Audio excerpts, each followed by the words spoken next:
Halo semuanya, perkenalkan nama saya Rusana Sitompul dengan NPM 23050300180. Di sini saya akan menjelaskan tentang teori host atau Higher Order Thinking Skill.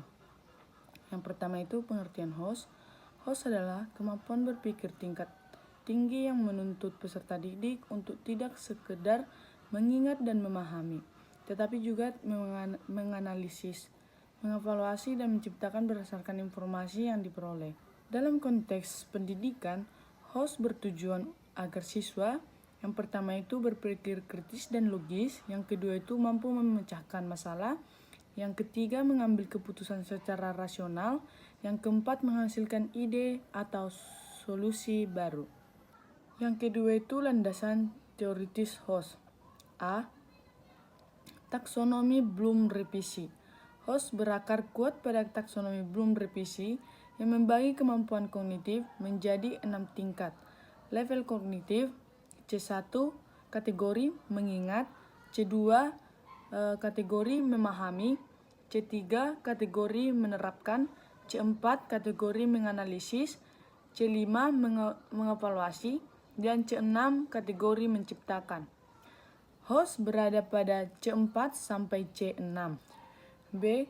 Teori konstruktivisme. Menurut teori konstruktivisme, pengetahuan dibangun sendiri oleh siswa melalui pengalaman belajar. Host menuntut yang pertama itu aktivitas berpikir aktif, yang kedua interaksi sosial, yang ketiga pemecahan masalah nyata. C. Teori pelajaran bermakna. Belajar bermakna terjadi ketika siswa mengaitkan pengetahuan baru dengan pengetahuan lama yang mendorong analisis dan pemahaman mendalam atau host. B. Model pembelajaran berbasis host.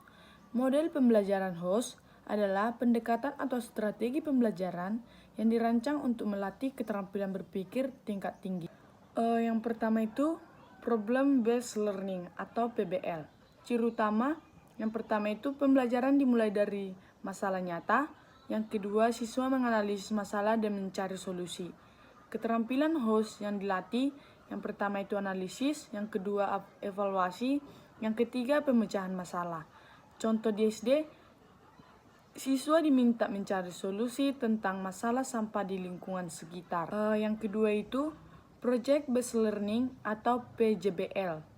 Ciri utama, siswa menghasilkan produk atau karya, proses panjang dan kolaborasi, keterampilan host yang dilatih, kreatif, perencanaan, evaluasi hasil.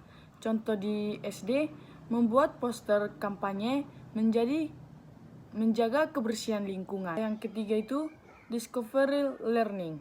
Ciri utama, siswa menentukan konsep sendiri.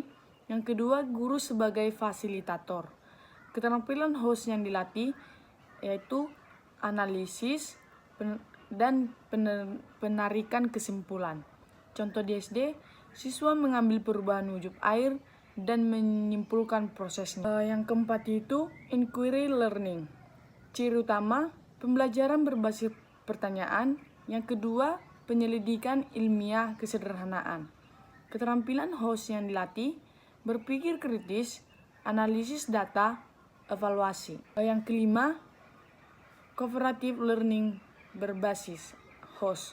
Ciri utama, kerja kelompok, diskusi, dan argumentasi. Keterampilan host yang dilatih, berpikir kritis, komunikasi, evaluasi pendapat. Yang kelima itu Discovery Learning berbasis host. Ciri utama, kerja kelompok, dan diskusi dan argumentasi. Keterampilan host yang dilatih, berpikir kritis, komunikasi, evaluasi pendapat. Contoh model, Jigsaw, Think Fair Share, Number Her Together. C. Ciri-ciri pembelajaran host. Pembelajaran berbasis host memiliki karakter. Yang pertama itu menggunakan pertanyaan terbuka. Yang kedua, menuntut alasan dan argumen. Yang ketiga, berbasis masalah kontekstual. Yang keempat, mendorong diskusi dan refleksi. Yang kelima, menghasilkan lebih dari satu jawaban yang benar. D. Contoh soal host di SD. Lingkungan sekolah sering kotor karena sampah berserakan. Menurutmu, solusi apa yang paling tepat untuk mengatasi masalah tersebut? Jelaskan alasanmu. Yang E. Kesimpulan, teori House berlandasan taksonomi Bloom revisi, konstruktivitas, dan pembelajaran bermakna. Model House adalah pendekatan pembelajaran yang mendorong siswa berpikir kritis, kreatif, dan reflektif. Sekian dari video pembelajaran saya. Sampai jumpa di video selanjutnya. Bye-bye.